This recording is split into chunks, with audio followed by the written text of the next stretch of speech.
अभी तक जो भी हमने एविडेंस एक्ट में पढ़ा उसके कॉन्ट्रेरी, क्योंकि उन सब में बात होती है रेलेवेंसी कैसे है, ठीक है।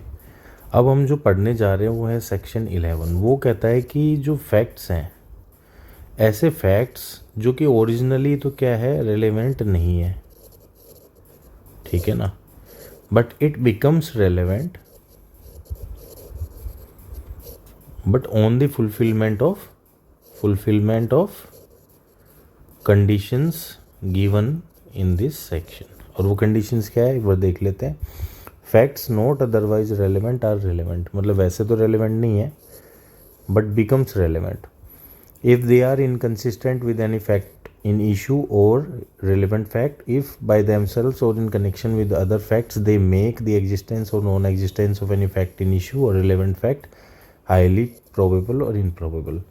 कब ये सेक्शन कहता है कि या तो जो फैक्ट इन इशू है, फैक्ट इन इशू को जैसे हमने पहले बताया कि ऐसे समझो कि आप मेन मुद्दा लगा लो आप, ठीक है ना, मेन क्वेश्चन का आंसर, ठीक है। तो फैक्ट इन इशू को या तो झुठला देते हैं कंप्लीटली, ठीक है ना, इनकंसिस्टेंट मतलब झुठला देता कि इसको या तो कंप्लीटली क्या कर देते हैं कि ये नहीं है, ठीक है ना, इसके कॉन्ट्रेरी है, या फिर प्रोबेबिलिटी के ऊपर खेलते हैं कि प्रोबेबिलिटी जो है वो इसकी एग्जिस्टेंस या नॉन एग्जिस्टेंस की, एग्जिस्टेंस भी हो सकता है, एग्जिस्टेंस भी और नॉन एग्जिस्टेंस भी, उसको इम्पैक्ट करते हैं, ठीक है ना। फैक्ट इन इशू या रिलेवेंट फैक्ट वो जो एविडेंस एक्ट बताती है, ठीक है ना, और फैक्ट इन इशू जो मेन मुद्दा जो होता है, मेन जो अगर कोई भी सिचुएशन या केस को एडजुडिकेट करना है तो मेन जो इशू है वो होता है फैक्ट इन इशू, ठीक है। अब इसमें एग्जाम्पल के तरीके से कैसे समझेंगे, फॉर एग्जाम्पल ये समझेंगे कि सबसे पहले ए और बी हमारे दो एग्जाम्पल है, ठीक है। ए ने बी के घर जाके चोरी करी, ए ने बी के घर जाकर थेफ्ट करी, ठीक है। ऐसा कौन कह रहा है, ऐसा बी कह रहा है, बी की कंप्लेंट है, ठीक है।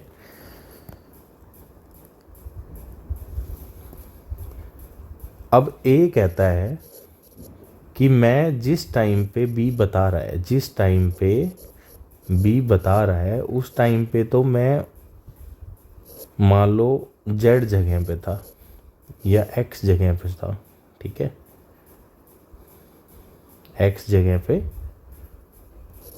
था, मैं उस जगह पे था ही नहीं जहाँ पे बी बता रहा है, मतलब मैं बी के घर तो था ही नहीं, मैं एक्स जगह पे था। मान लो बी का घर है दिल्ली में और ए कह रहा है कि जो टाइम एंड प्लेस जो बताया है उस टाइम पे, उस डेट पे मैं था चंडीगढ़ में, ठीक है।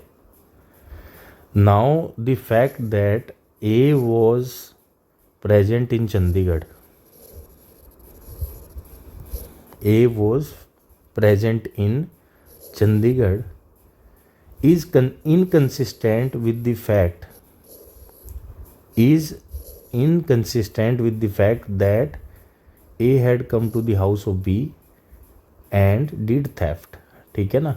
ये क्या हो गया, इनकंसिस्टेंट हो गया ना, क्योंकि B ये कह रहा है कि जी मेरे घर आया था, तो B का घर कहाँ है, दिल्ली में। तो फैक्ट इन इशू क्या हुआ, मेन चीज़ ये हुई कि क्या भाई A जो है B के घर आया था जो कि दिल्ली में, तो ये क्या हो गया, इनकंसिस्टेंट हो गया, बिकॉज ए कह रहा है कि मैं चंडीगढ़ था और उसने वो प्रेजेंट किया, तो ये क्या कह रहा है, ये इनकंसिस्टेंट बता रहा है इस प्ली को, ठीक है। तो क्या हो गया, ए लायबल नहीं होगा। इसी को एक और टर्म भी कहते हैं, वो कहते हैं plea of alibi. Plea of alibi का मतलब ये हो गया कि मैं जहाँ पे मेरे को एक्यूजेशंस है कि मैं मान लो दिल्ली हूँ, मैं वहाँ ना होके I am giving a plea that I was somewhere else, मैं दिल्ली नहीं हूँ, बाकी कहीं और हूँ, जैसे फॉर एग्जांपल हमारे केस में चंडीगढ़ हूँ, तो इसी को ही क्या कहते हैं, प्ली ऑफ एलिबाई, ठीक है। तो ये जब भी क्रिमिनल केस होता है तो उसमें प्ली ऑफ एलिबाई लेते हैं हम। तो इसमें जब जो हमारे केस में है, अब इसमें दो चीज़ें आती हैं ना, या तो भाई इनकंसिस्टेंट हो, बिल्कुल इनकंसिस्टेंट हो गया। तो इनकंसिस्टेंट कैसे हो गया कि अगर बी के घर अगर थेफ्ट हुई है तो बी के घर ए आया होगा, लेकिन ए तो था चंडीगढ़ में, ए तो था चंडीगढ़ में। तो ये तो क्लियर कट हो गया ना कि भाई ए अगर चंडीगढ़ में था तो obviously he can not come to the beach house at that point of time, ठीक है ना, जो कि बी अलाइज कर रहा है जिस टाइम पे और डेट को, वो डेट को तो चंडीगढ़ में था, तो obviously he can not come there. तो ये क्या हो गया, इनकंसिस्टेंट हो गया, इनकंसिस्टेंट हो गया, ठीक है। नाउ दूसरा एग्जांपल ले लेते हैं। दूसरे एग्जांपल में क्या है कि ए और बी है और सी है, सी बी का घर वाले हैं, ठीक है ना, फैमिली जो है फैमिली मेंबर हैं। तो इसमें क्या होगा, इसमें अपना ये होगा कि अगर सी बी जो है बी की डेथ हो गई, ठीक है, अब सी कह रहा है, सी क्योंकि बी का फैमिली मेंबर है, सी क्लेम कर रहा है कि ए ने जो है, ए ने क्या किया है, पॉइजन दिया है, ठीक है ना, ए ने दिया है पॉइजन। और सी कह रहा है कि मैंने इसको देखा है कि पॉइजन लेते हुए मेडिकल स्टोर से, इलीगली पॉइजन लेते हुए मेडिकल स्टोर से मैंने देखा है, ठीक है।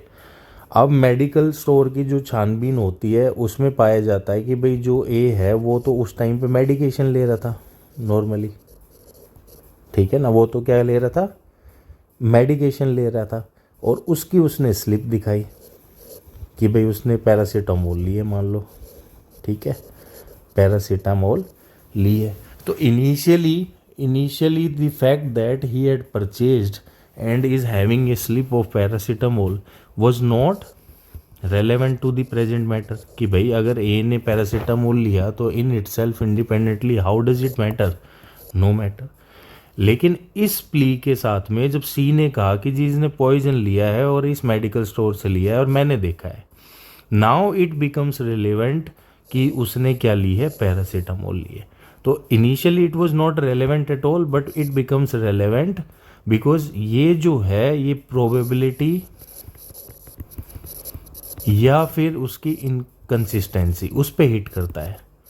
ऐसा नहीं है कि उसके खिलाफ ही, उसके फेवर में भी। फॉर एग्जांपल फेवर में कैसे, फेवर में ऐसे कि भाई यहाँ पे मान लो हटा देते हैं पैरासीटामोल को और पॉइजन की स्लिप कर देते हैं, तो इसकी प्रोबेबिलिटी इंक्रीज होगी कि नहीं होगी, yes, that the probability that she is saying right वो इंक्रीज होगी कि नहीं होगी। तो सिर्फ ऐसा नहीं है कि एंटी में ही, उसके फेवर में भी कर सकता है, उसको सपोर्ट भी कर सकता है। तो जो भी ऐसा फैक्ट जो initially it was not relevant but becomes relevant, जब भी वो किसी मेन क्वेश्चन को या रिलेवेंट फैक्ट्स को वो प्रोबेबिलिटी को इंक्रीज या डिक्रीज करता है या फिर उसके इनकंसिस्टेंट या कंसिस्टेंट है, तो इट बिकम्स रिलेवेंट। इसको इसीलिए कहते हैं कि रेजुडरी सेक्शन भी कहते हैं, क्योंकि जो हमने 11 तक कर लिया, अगर इसके अलावा भी कोई बच गया तो वो क्या हो गया, सेक्शन 11 में डाल दिया। तो ऑलमोस्ट सभी चीज़ें कवर हो ही जाती है रेलेवेंसी के ऊपर इस सेक्शन में, बिकॉज कोई भी चीज़ है कनेक्शन, इसमें डॉट्स को कनेक्ट कर दिया। अब डॉट्स को कनेक्ट करने के बाद में क्या हो गया, कुछ भी छूटता नहीं है, ठीक है। तो इसमें जो है आप इलस्ट्रेशन को देख सकते हैं, very important, plea of alibi, ये आपको समझा ही दिया है। The plea that I was somewhere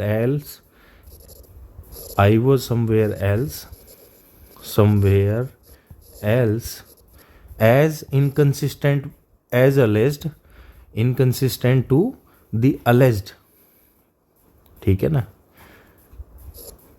inconsistent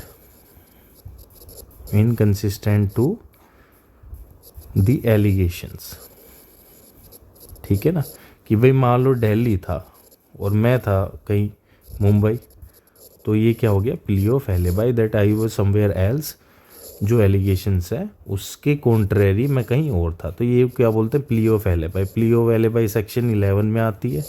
उसके अलावा रेजुडरी सेक्शन कौन सा है, ये भी हम जो है क्वेश्चन आ जाता है कि रेजुडरी सेक्शन कौन सा है। तो ये दो चीज़ें इसमें कर लेंगे।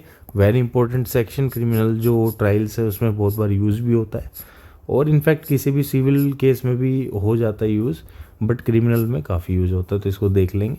सी यू नेक्स्ट वीडियो।